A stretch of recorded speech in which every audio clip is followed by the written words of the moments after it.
Alô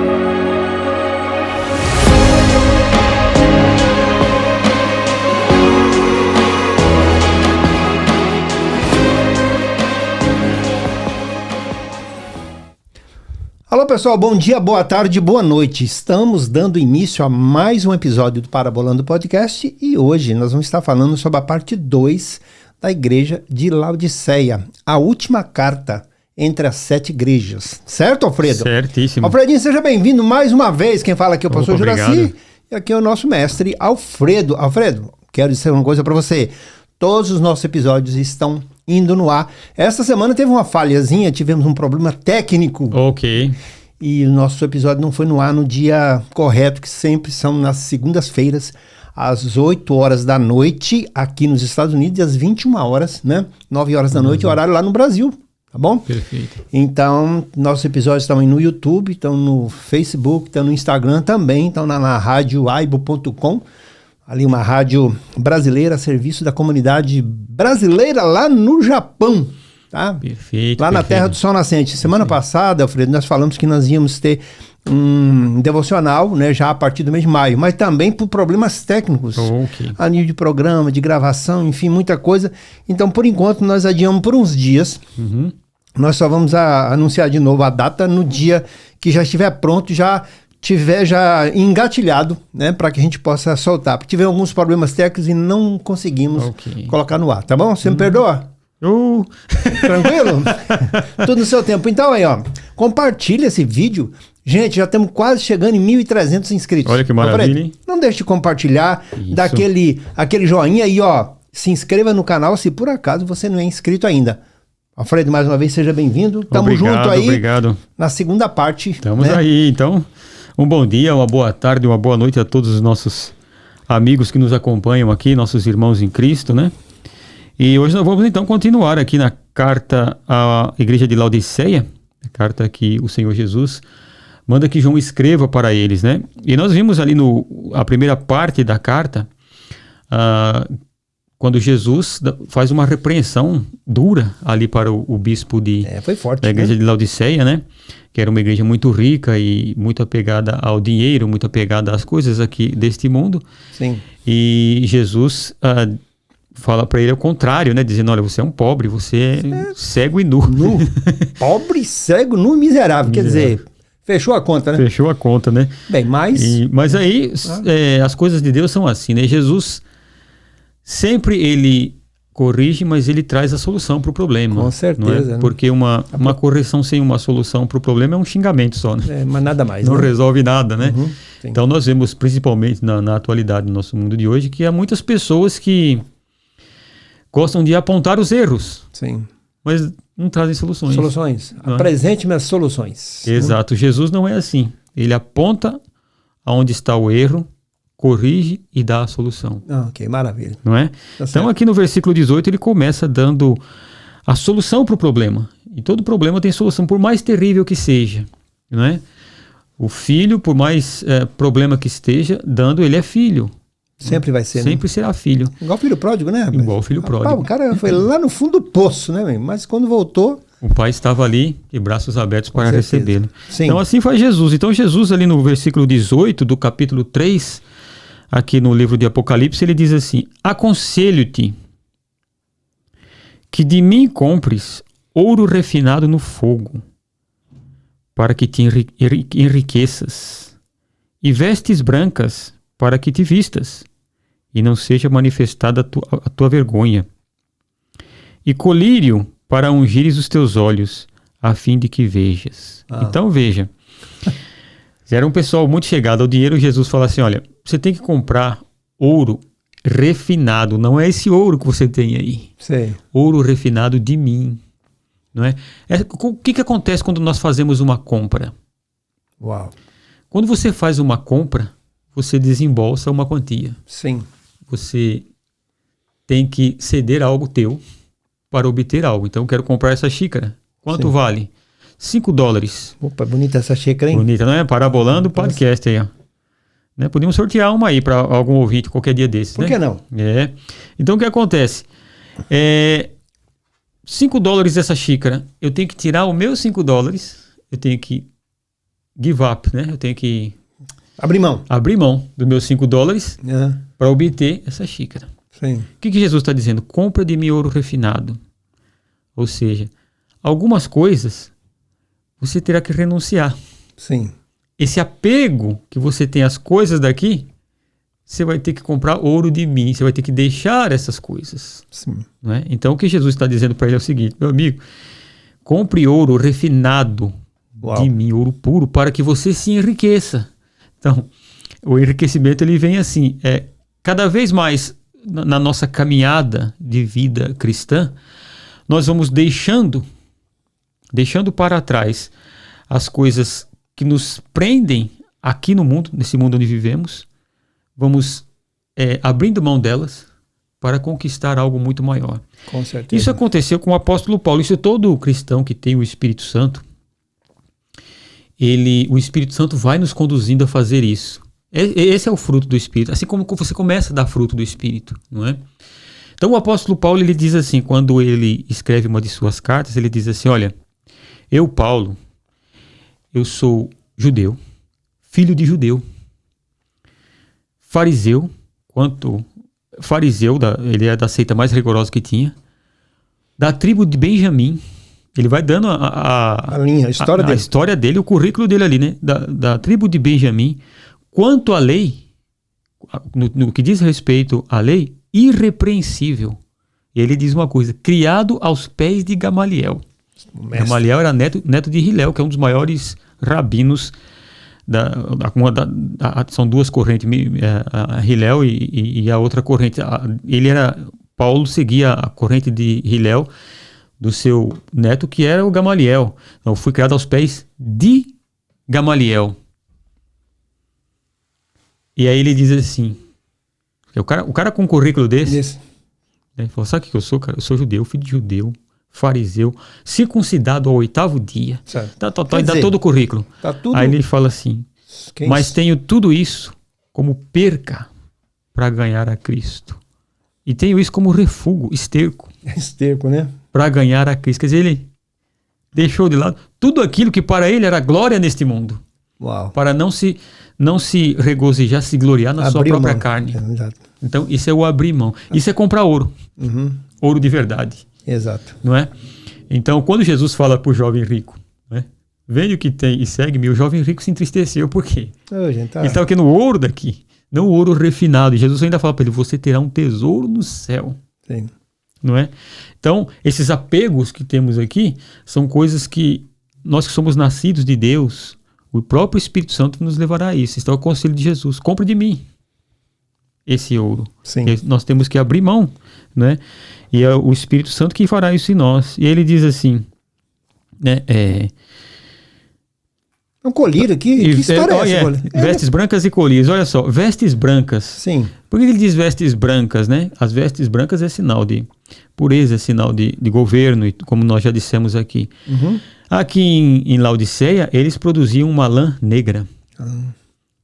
Das lãs mais caras que existia na época. Eu conheço essa ovelha, como é que é? Merino, se não me engano. Merino, né?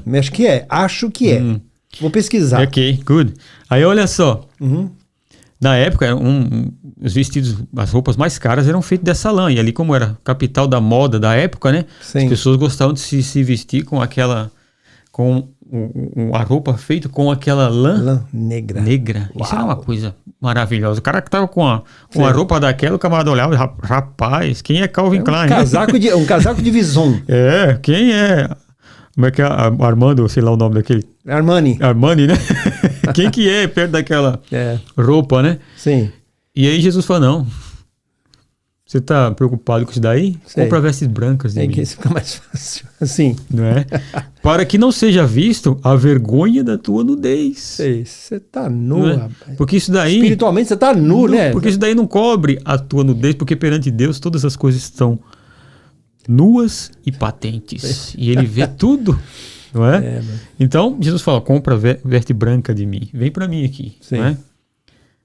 E aí depois ele fala assim: e colírios para os seus olhos, a fim de que vejas. Mas já vendia colírio naquela época, Alfredo? Uau, que coisa! Laodiceia, por ter várias faculdades de medicina ali, né? Escolas de medicina, era o lugar onde tinha a oftalmologia mais avançada da época.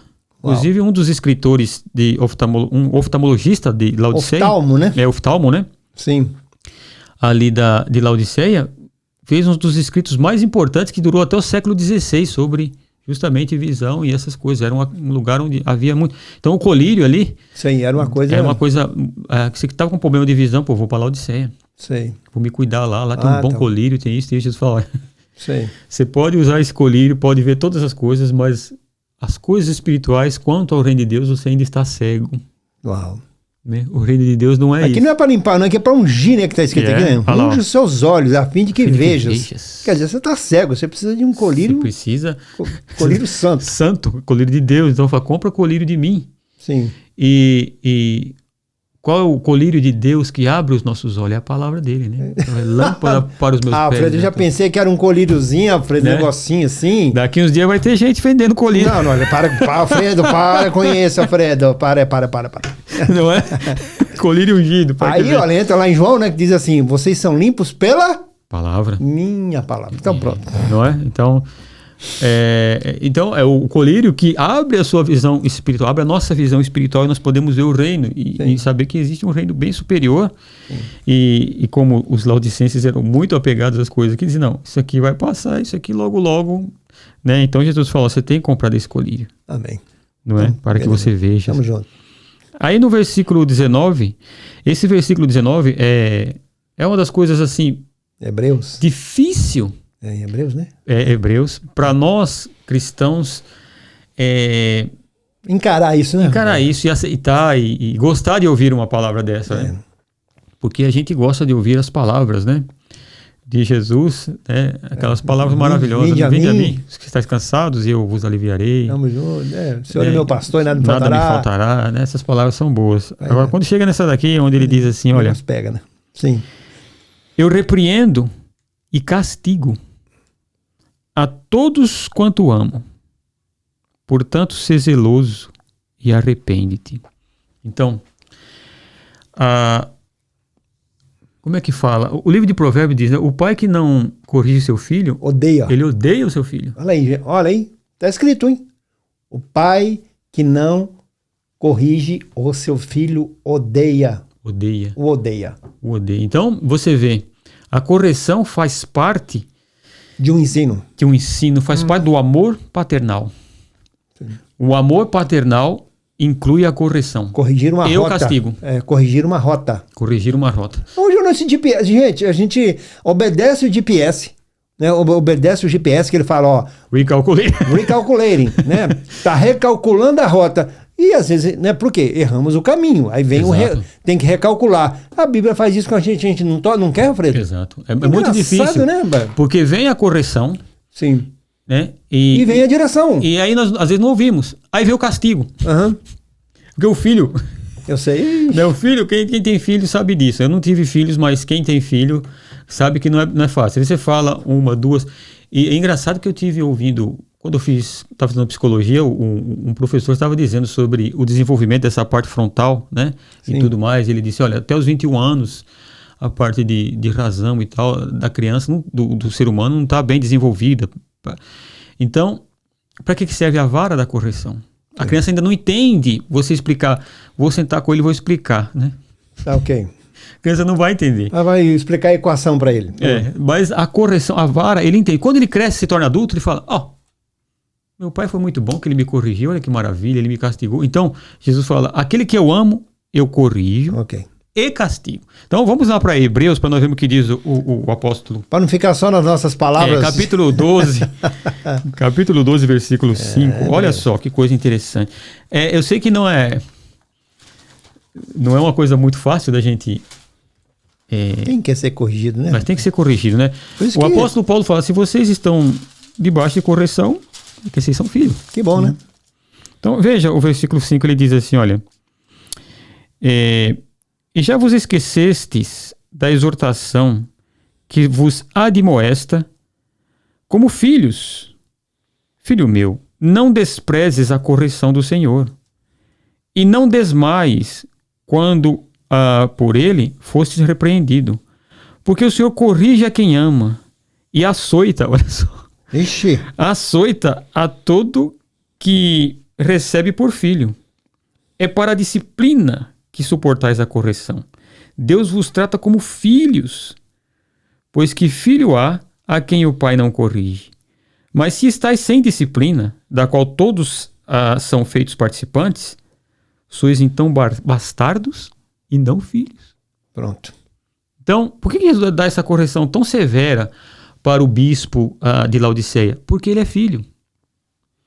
Porque se não fosse filho, Jesus não o corrigiria. E Santo Agostinho fala uma coisa muito interessante, né? Ele diz assim, olha, Deus detesta tanto pecado que alguns pecados ele corrige aqui já para mostrar que ele não gosta, que ele detesta o pecado. Sim. E outros ele não corrige aqui, para mostrar que existe uma punição bem pior no inferno. Não é? Então, aquele que não é filho... vai passar tranquilo. Ele não corrige. E aí nós dizemos, aquela palavra que o irmão pregou no outro domingo, né? Que disse assim, que o sacerdote diz assim, né? Por um momento eu tive inveja. Sim. Dos ímpios. Salmo 73. Salmo 73, ele diz assim, porque eles vivem uma vida boa, morrem fartos de dias. E eu aqui, né? E eu aqui que sou me privando, de Deus, né? me privando de tudo isso e sofrendo. É. Né? Mas é lógico, a pessoa vai viver muitos dias e sem correção e fazendo mal para muita gente e vai morrer bem. Mas vai morrer. E aí é que é o problema. Se não houve correção, não é filho. E aí, quando não é filho, vai queimar aonde? Eternamente. Então é punição eterna. Então o Senhor Jesus, ele diz, eu repreendo aquele que eu amo e eu corrijo todo aquele que eu tenho por filho.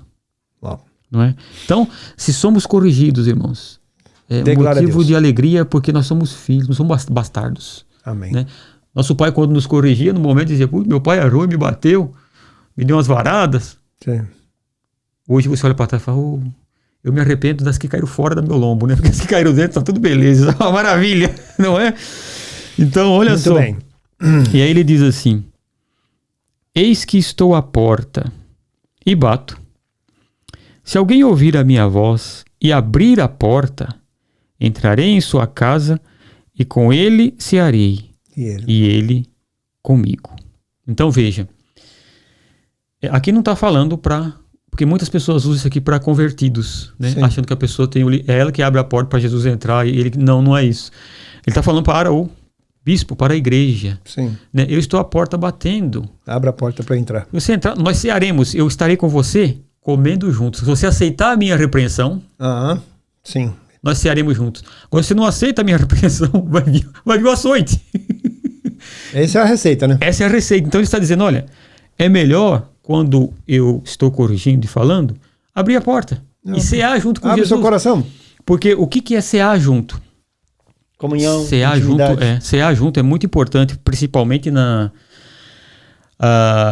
ali na cultura ali do Middle East, do Oriente Médio. As palavras estão sumindo aqui.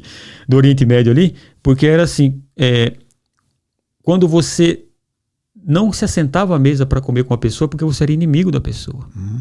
Agora, quando você se assenta à mesa, isso indica que você tem uma intimidade com a pessoa. É por isso que Deus proíbe todos aqueles animais de serem comidos, animais que têm a pata fendida, mas não rumina e tal, todos aqueles animais. Aqueles animais era para preservar o povo de cair na idolatria dos seus povos vizinhos, porque os seus povos vizinhos sacrificavam todos aqueles animais aos seus deuses. Tanto que em Corinto, toda a carne que ia para o mercado era sacrificada aos deuses primeiro. Então Deus impede eles de comerem para não se sentar à mesa com o povo inimigo, com o povo idólatra. É isso. Não é? Então comer à mesa é algo muito sério. É por isso que a ceia do Senhor é algo maravilhoso. Você está sentando à ceia com Jesus, né? Quando você chama alguém à tua casa para comer, para sentar à sua mesa, é uma intimidade que você tem com a pessoa. Exato. Não é? Então Jesus falou assim, eu estou à porta batendo, eu estou corrigindo você. Corrigindo. Abre para nós sentarmos como amigos e termos uma intimidade. E você aprenderá muito mais. Quando a gente aceita a correção, vem mais ensinamento, e bênção, e comida, e ceamos juntos. Amém. Não é? Então é isso que Jesus está dizendo. Nós darmos ouvido à correção. E aí ele diz assim, versículo 21. Ao que vencer, Dar-lhe-ei a sentar-se comigo no meu trono, assim como eu venci e me assentei com meu Pai no seu trono. Amém. Quem tem ouvidos, ouça o que o Espírito diz às igrejas. Amém. Então, quando Jesus morre, ressuscita e sobe aos céus, ele se assenta à direita do Pai. Não é? Então ele está sentado à direita do Pai e ali ele governa todo o universo. Então, ao que vencer, Jesus diz, eu vou dar a ele que se assente no trono comigo, da mesma forma que eu assentei no trono com meu Pai. Agora imagine isso. De que forma que Jesus se assenta no trono com o Pai? Jesus assentado no trono com o Pai, Criador do universo, ele se assentou ali. O trono, gente, o trono não é uma cadeira. É trono de governo, isso quer dizer governo, poder. Não é uma cadeira, é um trono. É muito pequeno, né? Não. A pessoa sentar o mundo inteiro numa cadeira. Não, gente, é outra coisa. Olha, então ele diz, ele que se assentou ao trono à direita do Pai, e quando se assenta à direita, esse aqui, governa comigo. Tanto que no fim vai colocar as ovelhas do lado direito e os bodes do lado esquerdo. Então, o que ele diz? Ele diz, olha, do mesmo jeito que eu se assentei, ele está assentado no trono, reinando para todo sempre. Amém. Nós reinaremos com Cristo do mesmo jeito que ele reina com o Pai, nós reinaremos com ele ao vencedor. Co-herdeiros. Cordeiros. Co-herdeiros. Co-herdeiros e cordeiros, né? Co-herdeiros, né? Co-herdeiros de Cristo, ovelhas de Cristo e co-herdeiros de Cristo. Por isso que ele fala assim, é interessante, né, que o apóstolo fala, ele não se envergonha de nos chamar de irmão. Vaso de barro, né? Porque ele tomou o mesmo corpo que o nosso. Cristo fez isso, ele toma um corpo humano para pegar o nosso corpo humano e levar para se assentar à direita do Pai. É forte. Né? Aí nós entendemos quando o apóstolo diz que em Cristo nos assentamos nas regiões celestiais, estamos nas regiões celestiais, e a nossa batalha não é contra a carne e contra o sangue, é contra as hostes espirituais. Não é? E é por isso que temos poder nesta luta, por quê? Porque estamos assentados nas regiões celestiais em Cristo Jesus, nosso Senhor. É isso aí. Né? E ao vencedor, no final, governaremos com Cristo para todo sempre. Nós vamos ver isso aqui em todo o livro do Apocalipse, no final da história. O porquê que nós somos igreja. Por que Cristo escolheu um número de pessoas chamado igreja? Nós vamos saber isso aí. Nós vamos saber disso porque é importantíssimo para o nosso olho ser lavado com esse colírio e enxergarmos o reino espiritual. Abrir a visão. Muito ampla. Abrir a visão, gente, né? Não é só por aqui não, né? Não. Tateando, né? Aí, né, quando nós virmos aqui o livro do Apocalipse é muito importante por causa disso, porque quando nós vemos o final da história, nós começamos a entender o que faz um camarada igual Paulo deixar tudo. Falar, isso aqui é refúgio para ganhar a Cristo. Amém. Beleza, Fred. Amém? Então é isso aí. Então essa é a história, a última carta, né, para a igreja de Laodiceia. Tá aqui, ó. Está quente ou frio? Gente, negócio de em cima do muro. Não. Negócio de em cima do muro não dá. Não dá. E pode crer. Isso aí é uma coisa. Normalmente quem está em cima do muro cai para o lugar errado. Você sabe que tem uma cidade no Texas que chama. O nome da cidade me esqueci o nome, acho que é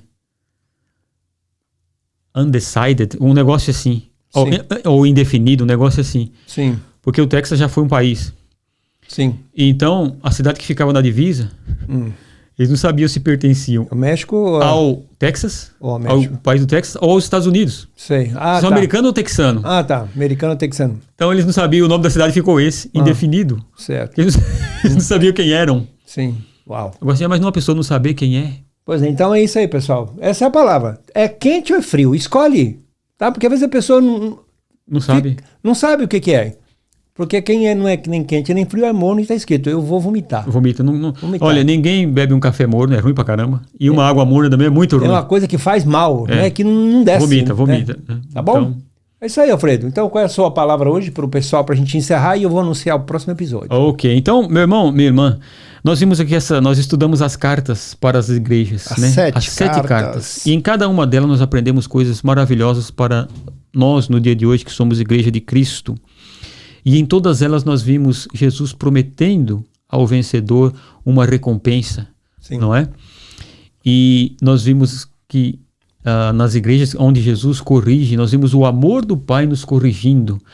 Esta é a certeza de que somos filhos, que somos corrigidos e de que Deus, Jesus diz, aquele que vem em mim, eu de maneira nenhuma vou lançar ele fora. Vou corrigir ele, mas não vou lançar ele fora. É isso aí. Então você está sendo corrigido aí, dê glória a Deus que você está dentro. Dentro.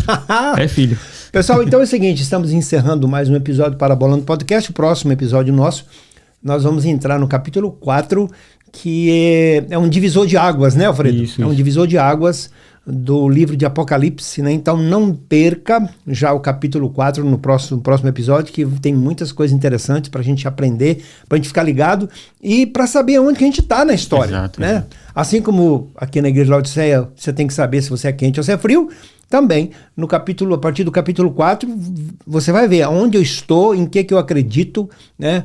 Tudo que é falado sobre esse assunto, nós vamos tratar no capítulo 4, antes e depois. Antes e depois. Né? Durante e depois, né? São épocas, né? Que precisam ser entendidas, né? No calendário bíblico, onde que a gente está. Exato, tá bom? exatamente. Então, mais uma vez, um abraço a todos, Senhor abençoe, e nos vemos até o próximo episódio do Parabolando Podcast. Tchau, tchau.